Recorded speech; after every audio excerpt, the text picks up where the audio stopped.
இங்க ஒருத்தன் ஒரு மர்மமான உருவம் ஒரு ஆளு பின்னாடி லைட் ஹவுஸ்ல நிக்கிறத பாக்குறான். நெக்ஸ்ட் டைம் பார்க்கும்போது அந்த ஆளு பின்னாடி யாருமே இல்ல. அன்னைக்கு நைட்டு அவன் ஒர்க் பண்ணிட்டு இருக்கும்போது ஏதோ டிஃப்ரெண்டான சவுண்டை கேட்டு டோர் பக்கத்துல வந்து நின்று பாக்குறான். அப்போ திடீர்னு கோரமான ஒரு ஹேண்டு டோருக்கு கீழ் வழியா உள்ள வருது. அதை பார்த்து ஷாக் ஆகி வேகமா பேஸ்மெண்ட்ல போய் ஒளிஞ்சுக்கிறான். கொஞ்ச நேரம் கழிச்சு அந்த டோர்ல இருந்த ஒரு கிராக் வழியா அது போயிடுச்சான்னு பாக்குறான். அப்ப திடீர்னு அந்த மிருகம் கிராக் வழியா வந்து அதுவும் எட்டி பார்க்க இவன் ஷாக் ஆகி ஒரு கத்தி எடுத்து அதோட கண்ணிலேயே சொருகிடுறான். உடனே அது வழியால அங்கே இருந்து ஓடிடுது. அடுத்த நாள் காலையில அங்க டிஃபரெண்டான ஃபுட் பிரிண்ட்ஸ பாக்குறான். அது கடலுக்கு நேரா போகுது. இந்த விஷயத்த எல்லாம் அங்க லைட் ஹவுஸ்ல இருந்த ஆளுகிட்ட சொல்லி புரிய வைக்க ட்ரை பண்றான். ஆனா அவன் காதுலயே வாங்காம போயிடுறான். ஹீரோவும் பெருசா அப்செட் ஆகாம அங்க இருந்த மரக்கட்டைகள் எல்லாம் ஒன்னா கட்டி அவனோட கேபினை சுத்தி ஒரு வேலி மாதிரி போடுறான். அது மட்டும் இல்லாம அங்க இருந்த புக்ஸ்ல எல்லாம் ஆயில ஊத்தி விட்டு எரியறதுக்கு தயாரா செட் பண்றான். அதுக்கப்புறம் வீட்டுல இருந்த ஒரு கன்னையும் புல்லட்ஸையும் எடுத்து ரெடி பண்ணி வைக்கிறான். என்னதான் எல்லா வெப்பன்ஸையும் ரெடி பண்ணி வச்சிருந்தாலும் நைட் ஆனதும் அவனுக்கு பதட்டம் அதிகமாகுது. கொஞ்ச நேரத்திலேயே வீட்டை சுத்தி அவன் எதிர்பார்த்த மாதிரியே டிஃபரெண்டான சவுண்ட்ஸ் கேக்குது.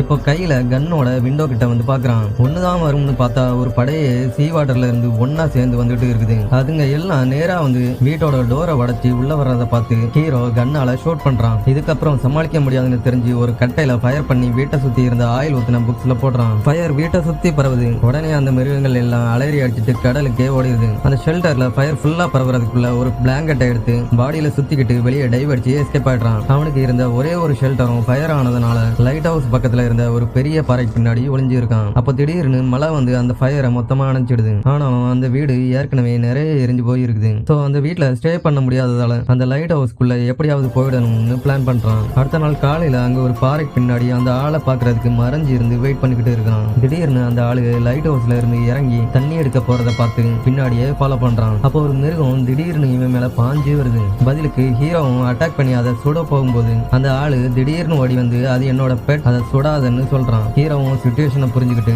என்ன லைட் ஹவுஸ்ல ஸ்டே பண்ண விடு, இல்லன்னா நான் இதை கொன்னுடுவேன்னு பிளாக்மெயில் பண்றான். வேற வழியே இல்லாம அந்த ஆளும் அதுக்கு ஓகே சொல்லிடுறான். அதுக்கப்புறம் தான் ஹீரோவோட ரியல் சர்வைவல் ஸ்டார்ட் ஆகுது. வீடியோ பிடிச்சிருந்தா மறக்காம லைக் அண்ட் சப்ஸ்கிரைப் பண்ணிருங்க.